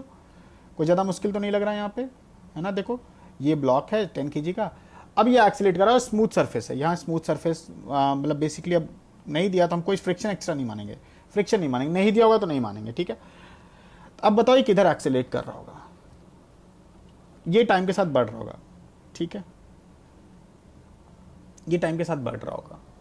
तो हम लोग एट एनी टाइम टी पर जब ये वाले फोर्स को बड़ा मान लेते हैं, अब 2 ही फोर्स हैं जो हॉरिजॉन्टल डायरेक्शन में लग रहा है, और स्टेटमेंट 1 याद है ना बच्चों, स्टेटमेंट 1 है कि अगर कोई ब्लॉक, फिर से अगर कोई ब्लॉक किसी फिक्स सरफेस के कॉन्टैक्ट में है तो इसका एक्सेलेरेशन या तो राइट हो सकता है या तो लेफ्ट हो सकता है बस, और मतलब इसी सरफेस के अलॉन्ग हो सकता है, ऐसा राइट लेफ्ट नहीं, सरफेस के अलॉन्ग हो सकता है जिधर फोर्स लगेगा, और ये कॉन्टैक्ट नहीं लूज कर रहा है इन दैट केस ओनली। ये अगर इसके साथ कॉन्टैक्ट लूज नहीं कर रहा है इसके साथ तभी कर सकते हैं, अगर इसके साथ हमेशा कॉन्टैक्ट मेंटेन कर रहा है तभी ऐसा होगा बच्चों। तो इस पर 2 फोर्स लग रहा है 3t स्क्वायर एंड 32। अब एक को तो तुम्हें बड़ा मानना पड़ेगा, एक को छोटा मानना पड़ेगा, उसके हिसाब से सॉल्व करना पड़ेगा। और वर्टिकल में जो n इक्वल्स टू mg को तो वो बैलेंस हो ही रहा होगा। तब सीधा देखो ऐसे क्वेश्चन अब हमारी काफ़ी प्रैक्टिस होती गई है, तो अब इसको हम सीधा सीधा लगा सकते हैं। हमने 10-12 क्वेश्चन तो कर ही लिया ऐसे। तो क्या करेंगे बच्चों, राइट की तरफ एक्सेलेरेशन मान सकते हैं हम लोग ये, और वो जाएगा 3t स्क्वायर माइनस 32, है ना। नेट फोर्स किधर मान लिया हमने, इसको बड़ा मान लिया, इसको छोटा मान लिया, तो नेट फोर्स हो गया राइट की तरफ, and this must be equals to 10 into A, है ना। सीधा सीधा लगा दो, ज़्यादा क्या इसमें टाइम करना है वेस्ट। तो 3t square by 10 minus 32 by 10 is equals to A. We got acceleration as a function of time. हमसे पूछा क्या है, कह रहा है देखो कांस्टेंट फोर्स 32 न्यूटन लग रहा है, द इनिशियल स्पीड t0 पर स्पीड, मान लो t0 पे स्पीड दिया हुआ है 10 मीटर पर सेकेंड, तो ये राइट की तरफ जाएगा, ठीक है। Initial speed is given 10 metre पर second, the velocity of the body after 5 second. तो अगर हमें एक्सेलेरेशन पता है, acceleration as a function of time पता है, तो हम वेलोसिटी, अगर एक्सेलेरेशन t के साथ पता है, तो हम लोग इसको वेलोसिटी में कैसे कन्वर्ट करते हैं बच्चों, a को क्या लिख सकते हैं, a को लिख सकते हैं dv बाई dt, है ना। Rate of change of velocity vector is called acceleration. तो a की जगह हम लिख सकते हैं dv बाई dt, चलेगा ये 3t square by 10 minus 32 by 10। इसको हम कैसे करते हैं सॉल्व, इसको इंटीग्रेट करना पड़ेगा, तो इसको अरेंज कर लेते हैं। तो अरेंज यहाँ कर लेते हैं, तो dv इसको tt को क्रॉस मल्टीप्लाई किया, तो 3t square by 10 minus 32 by 10 into dt, correct है बच्चों। इसको इंटीग्रेट कर दिया तो ये हो जाएगा 0 सेकेंड पर वेलोसिटी कितनी थी, ये तो दिया हुआ है 0 सेकेंड वेलोसिटी 10 मीटर पर सेकेंड थी, तो हम लोग यहाँ 10 मीटर पर सेकेंड लिख देते हैं, 10 ही लिख देते हैं, यूनिट पता ही हमें। तो आफ्टर 5 सेकेंड बाद वेलोसिटी कितनी होगी v, ठीक है। और dv का इंटीग्रेशन बच्चों क्या होता है, जैसे dx का इंटीग्रेशन x होता है, ये मैं मान के चल रहा हूँ बच्चों कि आपको थोड़ा इंटीग्रेशन आता होगा, आपने काइनेमेटिक्स कर रखा होगा, आप काइनेमेटिक्स कर चुके हो तभी इन चैप्टर्स को पढ़ रहे होगा, आई एम श्योर, है ना।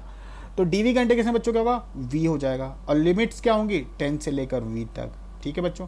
अब 3t square by 10 minus 32 by, इसका इंटीग्रेशन क्या होगा 3t क्यूब बाई 30, 3 डिवाइड हो जाता है, याद ही होगा सबको, 32 बाई 10 इंटू टी, ये हो गया आपका इंटीग्रेशन। आपको भैया ये कैसे हुआ, तो ये बेसिक इंटीग्रेशन है। अगर मैं थोड़ा बहुत आपको बताऊं तो देखो, जैसे x की पावर n का इंटीग्रेशन क्या होता है, इंटीग्रेशन मतलब x पावर n dx का इंटीग्रेशन क्या होता है, x की power n plus 1 upon n plus 1 ही किया, और कुछ भी नहीं किया मैंने यहाँ पर, ये इंटीग्रेशन की वैल्यू हो गई आपकी। प्लस सम कांस्टेंट होता है, उसकी चिंता मत करो, अगर लिमिट लगा देते तो कांस्टेंट नहीं आता। आई एम अज्यूमिंग कि आपको ये सारी छोटी छोटी चीज़ें आती होगी, बट ठीक है, अगर नहीं आती तो let me know, I can refer some videos और I can make some videos for you कि जिसमें आपको कंफर्टेबल फील हो जाए इसमें।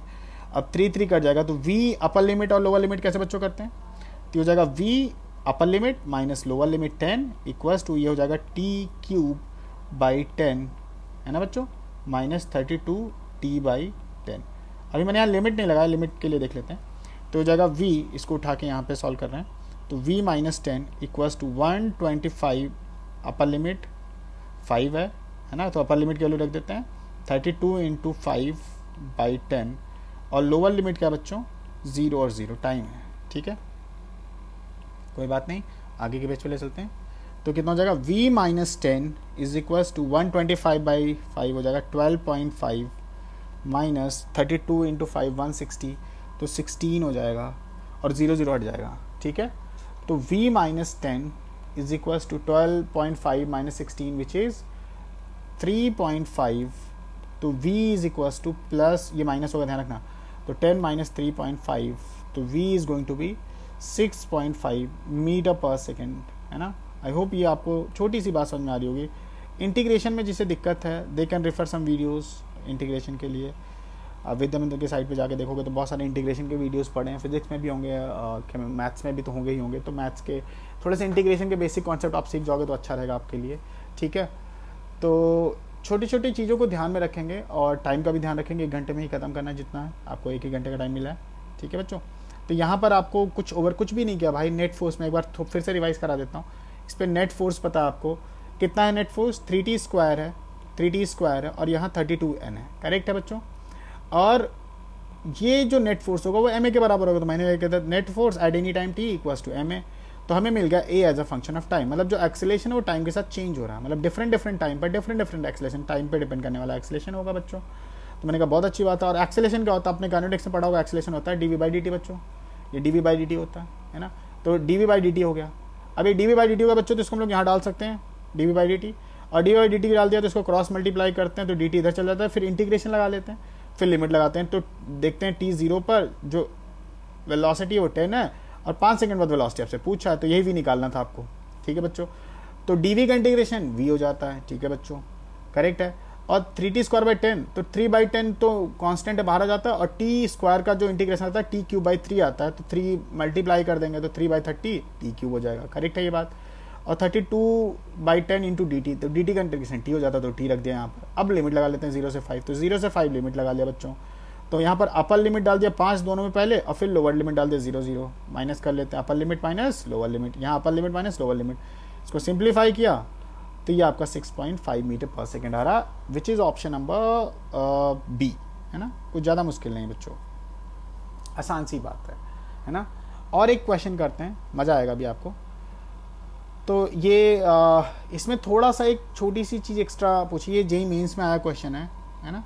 अब जेईई मेंस में आएगा तो थोड़ा सा तो मान के चलो दिमाग तो लगेगा बच्चों, ऐसा एकदम ईजी नहीं पूछ लेता। ये जेईई मेंस में आया, मुझे ईयर नहीं आता, बट जेईई मेंस में आया 100% एग्जैक्ट सेम आया एज इट इज़।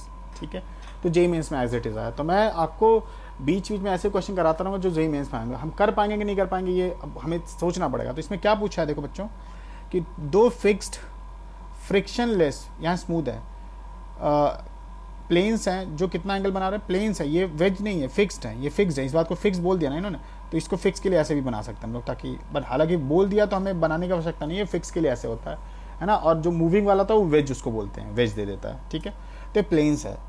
अब एक 30 डिग्री पर है ना, ये दिख रहा है, एक 30 डिग्री पर है और एक 60 डिग्री पर, दो है, दो ब्लॉक्स है।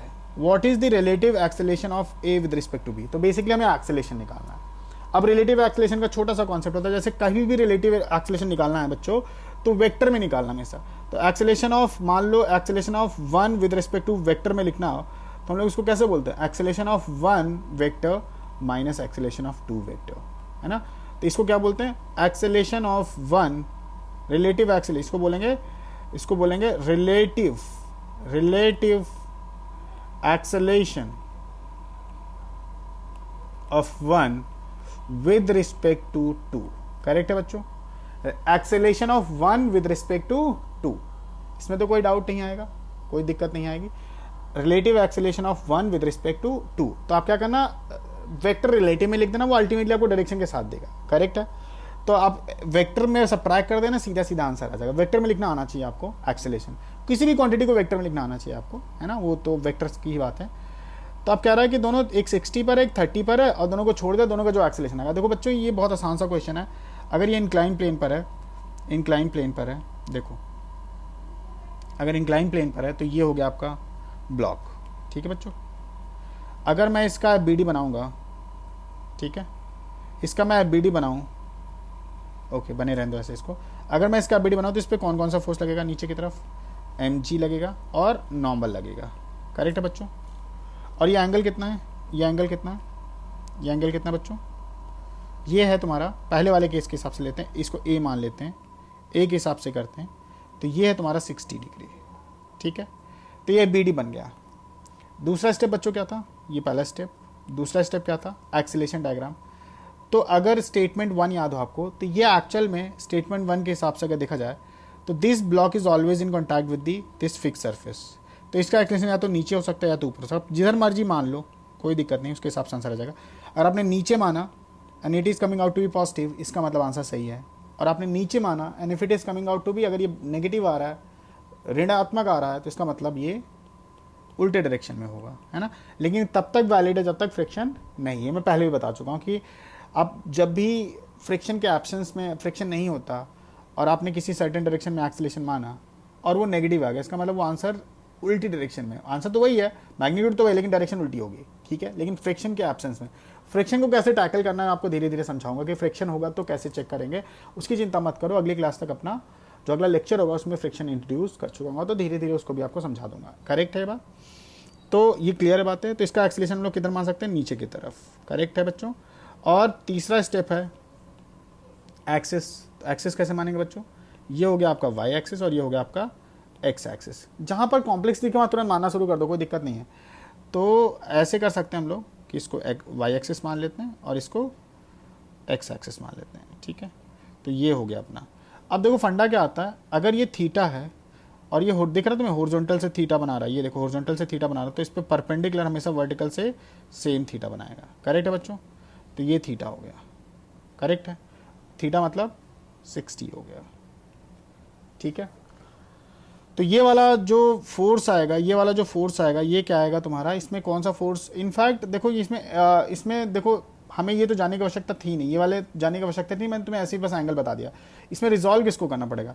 इसमें रिजॉल्व mg को करना पड़ेगा, जो चौथा स्टेप है। तीसरा डन है, चौथा क्या है? रिजॉल्व करना बच्चों। रिजॉल्व कर देते हैं। तो रिजॉल्व कैसे करेंगे बच्चों? ये है तुम्हारा ये वाला एक्सिस और ये वाला एक्सिस है, तो ये नॉर्मल तो इसी एक्सिस के लॉन्ग लाई कर रहा हो, तो ये mg नीचे की तरफ लाई कर रहा है बच्चों। ठीक है, तो देखो अगर ये थीटा है ना, तो इसी के हिसाब से हमेशा याद कर लो, इधर आएगा हमेशा mg sin 60 और इधर क्या आएगा हमेशा mg cos 60, और जो एक्सेलेरेशन होगा वो नेट एक्सेलेरेशन आपका इसी के लॉन्ग होगा। जो एक्सेलेरेशन होगा इसी के लॉन्ग होगा, क्योंकि हमने इसी के लॉन्ग माना था एक्सेलेरेशन। तो जो पांचवा स्टेप है बैलेंस किसके लॉन्ग करेंगे? पांचवा स्टेप रिजॉल्व या कॉम्पोनेंट डन हो गया ना भाई, रिजॉल्व कर दिया, कॉम्पोनेंट लिया, तो इसका एक्सेलेरेशन क्या आएगा? mg sin theta is the only force which is acting along the x axis. mg sin theta एकमात्र फोर्स है, mg sin theta is the only force, एकमात्र फोर्स है जो एक्स एक्सिस के लॉन्ग लग रहा है बच्चों, mg sin 60। तो नेट फोर्स क्या हो गया? mg sin 60, और किधर लग रहा है? नीचे की तरफ। तो नीचे की तरफ ये एक्सेलेरेशन हमने माना है, तो जो एक्सेलेरेशन आएगा कितना आएगा? mg sin 60 is equals to mass into acceleration. तो ये होगा कट गया, तो a equals to g sin 60। Correct है। अब ऐसे जब भी रिलेटिव में पूछेगा और वेक्टर फॉर्म में कन्वर्ट करना, तो वेक्टर में अच्छे से कन्वर्ट कर लो ना, नहीं कंफ्यूजन आती फिर बाद में। तो वेक्टर में कैसे करेंगे? देखो ये है आपका इसके लॉन्ग एक्सेलेरेशन आ रहा है, क्योंकि इसके परपेंडिकुलर में तो जीरो होगा, यहाँ पर n equals to mg cos theta होगा, बट हमारा सारा फोकस इसका इस ब्लॉक का एक्सेलेरेशन g sin 60 होगा। 60 डाल देते हैं, g sin 60 होगा। तो अब देखो ये अगर ध्यान से देखोगे तो ये अगर 60 डिग्री है ना बच्चों, तो ये वाला एंगल कितना होगा? ये भी 60 होगा, करस्पॉन्डिंग बेसिकली है ना, alternate angle. I hope you understand, alternate angle 60 है तो ये भी 60 होगा। करेक्ट है। और इसका एक्सेलेरेशन किधर है बच्चों? इधर की तरफ है। तो अगर इसको वेक्टर में देखना हो तो कैसे करेंगे? वेक्टर में देखना है तो कैसे करेंगे? तो acceleration of a is going to be, ये एक्सेलेरेशन a है ना, ठीक है, तो ये कितना है? g sin 60, g sin 60, थोड़ा ध्यान से लिखेंगे, इधर है g sin 60, ये एक्सेलेरेशन ऑफ a है, नेट एक्सेलेरेशन ऑफ a। अगर इसका कंपोनेंट लिखेंगे तो क्या होगा? वेक्टर फॉर्म में लिखेंगे तो क्या होगा? तो देखो इधर की तरफ कितना आएगा? ये कॉस वाला जो साथ में होता है इसके परपेंडिकुलर कितना आएगा? ये दो कंपोनेंट देख सकते हैं, तो g sin 60 इंटू कॉस 60, इधर की तरफ अगर x एक्सिस मान लेते हैं और इधर की तरफ y एक्सिस मान लेते हैं, एक्सिस फिर से ले लेते हैं रिलेटिव लिखने के लिए, मतलब एक्सेलेरेशन लिखने के लिए, तो g sin 60 एंड cos 60। ठीक है बच्चों, और ये i कैप हो जाएगा, और इसके नीचे वाला क्या होगा? माइनस j कैप, तो हो जाएगा g sin 60 into sine 60 minus होगा तो j कैप लिख सकते हैं। मतलब अगर मैं इसको साफ साफ लिखूं, है ना, थोड़ा साफ साफ कर लेते हैं ताकि कंफ्यूजन आए। मान लो आपका ऐसे करके कुछ सरफेस है, ठीक है, और जो आपका एक्सेलेरेशन आ रहा है इधर की तरफ ही आ रहा है, कितना आ रहा है बच्चों? g sin 60 नेट था और इधर की तरफ आ रहा है आपका, इधर की तरफ कंपोनेंट लेंगे, तो हमने अगर इसको x एक्सिस माना, ये माना हमने, ये y एक्सिस माना, नेगेटिव, मतलब बेसिकली ऐसे मान लेते हैं, जो कार्टेशियन प्लेन है वो आपको x एक्सिस ऐसे और y एक्सिस ऐसे मान लेते हैं बच्चों। ठीक है, तो ये 60 हो जाएगा अगर ये 60 है तो जो एक्सेलेरेशन ऑफ a आएगा वो आएगा अपना, एक्सेलेरेशन ऑफ a आएगा वो क्या आएगा अपना? g sin 60 इंटू जो साथ वाला एंगल होता है हमेशा कॉस के साथ होता है और उसके परपेंडिकुलर वाला हमेशा साइन होता है, तो g sin 60 into cos 60, right की तरफ है तो प्लस आई कैप माइनस g sin 60। ठीक है बच्चों, इसके परपेंडिकुलर साइन ही आ जाएगा, तो साइन 60। माइनस क्यों लिया? क्योंकि वो नेगेटिव में था। ठीक है, वो नेगेटिव में था, नेगेटिव एक्सेस के लॉन्ग, तो एक्सेलेरेशन आ गया। अब क्या होगा? Acceleration of b। अब देखो यार यहाँ पर सिर्फ एक ही फर्क है, जहाँ 30 था वहाँ 60 था, जहाँ सॉरी 60 था वहाँ पे 30 हो गया, बाकी सब तो सेम ही आना है, सब कुछ सेम सिचुएशन है, बस एंगल बदल दिया। तो अगर ऐसे कॉमन सेंस से देखा जाए, अब ऐसे चीज़ में दोबारा नहीं सॉल्व करने लग जाते, सिमिलरली बोल देते हैं। सिमिलरली क्या होने वाला है, एक्सेलेरेशन क्या होगा बच्चों, एक्सेलेरेशन क्या होगा, अब सीधा दोबारा ही नहीं सॉल्व करेंगे। एक्सेलेरेशन क्या होगा, acceleration is going to be, इसके लॉन्ग एक्सेलेरेशन होगा जी साइन 30, ये तो पता ही होगा आपको, जी साइन 30। अब इसके लॉन्ग अगर हम देखेंगे तो देखो ये 30 है, तो ये भी 30 होगा बच्चों। इसको फिर से हमने एक्स एक्सिस मान लिया, फिर से एक्स एक्सिस। अब इसका इसके साथ रिलेटिव लिखना है, ये बी के लिए है, बी ब्लॉक के लिए, ठीक है। तो दोनों में एक्सेस सेम आने, अगर रिलेटिव लिखना किसी एक फ्रेम का दूसरे फ्रेम के साथ रिलेटिव लिखना, तो दोनों में एक्स एक्सेस और वाई एक्सेस सेम होना चाहिए, ठीक है। तो इसका जो एक्सेलेरेशन आएगा ए ऑफ बी वेक्टर फॉर्म में, वो आएगा जी साइन 30, ये 30 होगा ना बच्चों, जी साइन 30 कॉस 30 आई कैप माइनस जी साइन 30 इंटू साइन 30 जे कैप, ठीक है।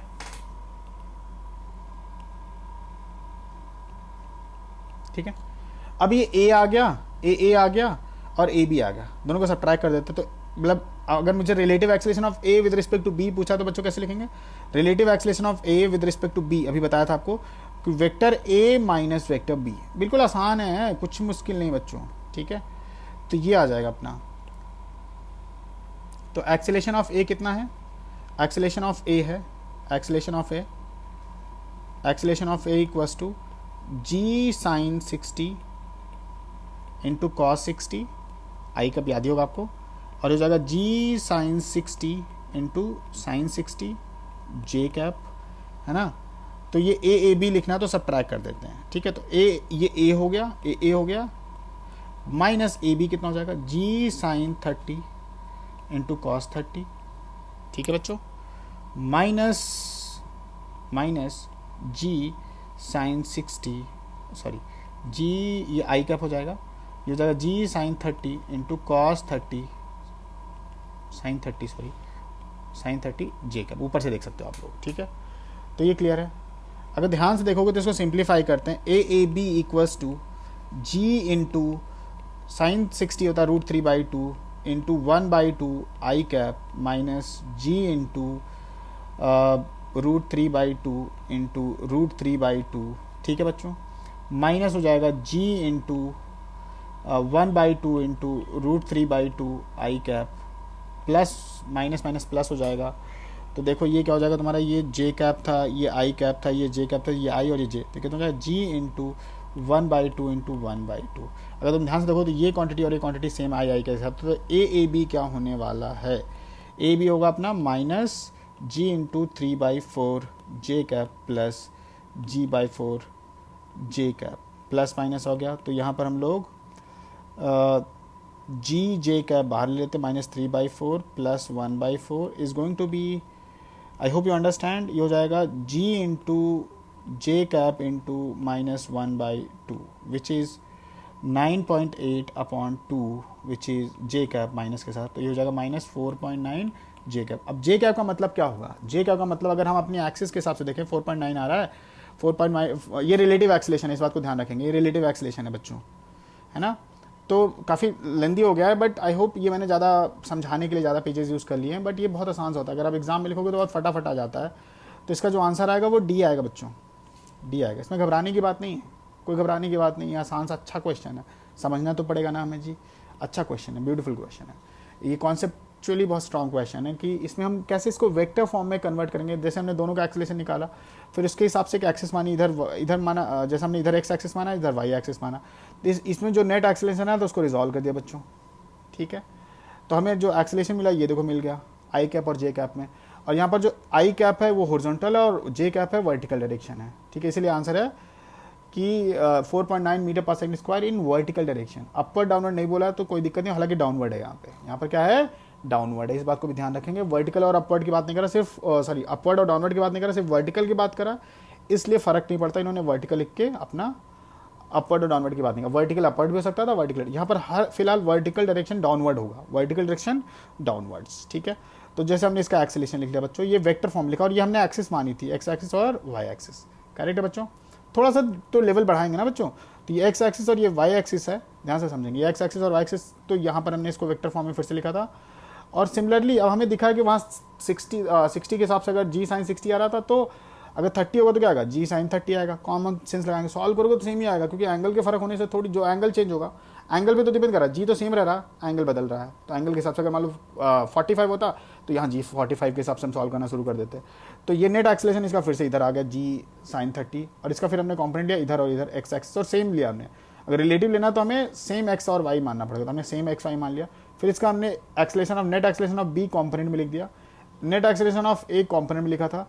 तो रिलेटिव क्या होता है बच्चों, A of A, acceleration of A with respect to B, या इसको बोलते हैं relative acceleration of A with respect to B.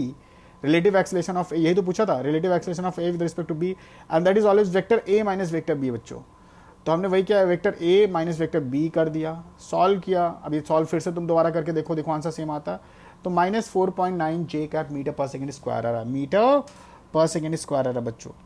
तो ये बात ध्यान रखेंगे, छोटी छोटी ही बातें हैं बच्चों, लेकिन बहुत ही मोटी बातें हैं, समझना है। ऐसे क्वेश्चन ये मेंस में आया था, है ना। तो ये मेंस के हिसाब से इजी क्वेश्चन है, इसे मैं मुश्किल क्वेश्चन नहीं बोलूँगा, कोई बहुत डिफिकल्ट क्वेश्चन नहीं है। बेसिक कॉन्सेप्ट को ही फॉलो कर रहा है, तो आप बेसिक कॉन्सेप्ट अगर समझ पा रहे हो तो ये बहुत अच्छी बात है, ठीक है। तो ट्यूटोरियल हम लोग नंबर 2 भी करेंगे, जिसमें हम लोग थोड़ा और इसके क्वेश्चन करेंगे, और फिर हम लोग आगे के लेक्चर को भी फॉलो करेंगे। तो एक चीज़ आप लोग प्लीज़ ध्यान देना बच्चों कि एक तो ये ट्यूटोरियल में जो क्वेश्चन है इसको वापस से दोबारा आपको करना है, फिर से करो, बिना देखे फिर से सॉल्व करो सारे क्वेश्चन, ठीक है। एंड लेक्चर को पहले देखो, फिर ट्यूटोरियल करोगे तो तुम्हें बहुत फ़ायदा होगा, बहुत ज़्यादा फ़ायदा होगा। आप लोग मेरी बात आई थिंक समझ रहे होगे, है ना। अगर आप इस लेक्चर को देख रहे हो तो समझ रहे हो, और आपको फ़ायदा दिखेगा जब आपके एग्जाम में मार्क्स आएंगे, आपका जेई का मेंस का एग्जाम होगा, जेई एडवांस का एग्जाम होगा, वहाँ आपको फ़ायदा दिखेगा, सीधा दिखेगा। क्योंकि अगर आप आईआईटी जाते हो ना, तो लोगों को आईआईटी दिखता है, उसके पीछे का हार्डवर्क नहीं दिखता। बहुत हार्डवर्क होता है बच्चों, मतलब आपको अपना सोशल मीडिया, आपको बहुत सारा खेल कूद और आपका बहुत सारी चीज़ें छोड़कर आपको पढ़ाई पे ध्यान देना पड़ता है, क्योंकि ये डिफ़िकल्ट एग्ज़ाम है। ऐसा नहीं बोलूँगा हलवा एग्ज़ाम है, आपको बहुत पूरा मॉड्यूल सॉल्व करना पड़ेगा, आपको पूरा का पूरा वर्कबुक सॉल्व करना पड़ेगा, आपको पिछले साल के क्वेश्चन भी सारे सॉल्व करने पड़ेंगे, आपको मल्टीपल टाइम ये करना पड़ेगा। हो सकता है कुछ अगर बहुत अच्छा करो तो कुछ और बुक्स भी आपको करनी पड़ जाएगी। तो एक प्रॉपर प्रोसेस है जिसमें आपका 8 से 10 घंटे ऑन एन एवरेज लगता है ना। मैं आपको फालतू झूठ झपाट की बातें नहीं करूँगा कि आपको कुछ भी बोल दिया कि आईआईटी नहीं आपका एमआईटी हो जाएगा, ऐसा नहीं बोलूँगा। आप मेहनत करोगे तो डेफिनेटली आपका आईआईटी होगा, इसकी गारंटी मैं ले सकता हूँ। आप खूब मेहनत करो, आपका 100% आईआईटी होगा। ये मैं खुद एग्जांपल इस चीज़ का, मैंने बहुत मेहनत किया था, मतलब मुझे पता था कि रिसोर्सेज कम है ना, तो मेहनत है जो मुझे बचा सकती है ना। रिसोर्सेज कम हो तो आप हमेशा रिसोर्सेज, मतलब आपका अच्छी कोचिंग इंस्टीट्यूट नहीं है, आपके पास अच्छा किताबें नहीं है, मतलब नहीं मिल पाती थी एक्सेस, अच्छे कोचिंग के मटेरियल नहीं थे, तो आप सिर्फ जो होता है ना उसको बहुत अच्छे से समझ कर बहुत अच्छे से एफर्ट मार के करते हो, है ना। तो प्लीज़ आप लोग खूब एफर्ट लगाएं, खूब अच्छे से मेहनत करें बच्चों, और खूब मेहनत करें, ठीक है। चलो फिर अगले लेक्चर में मिलते हैं, थैंक यू।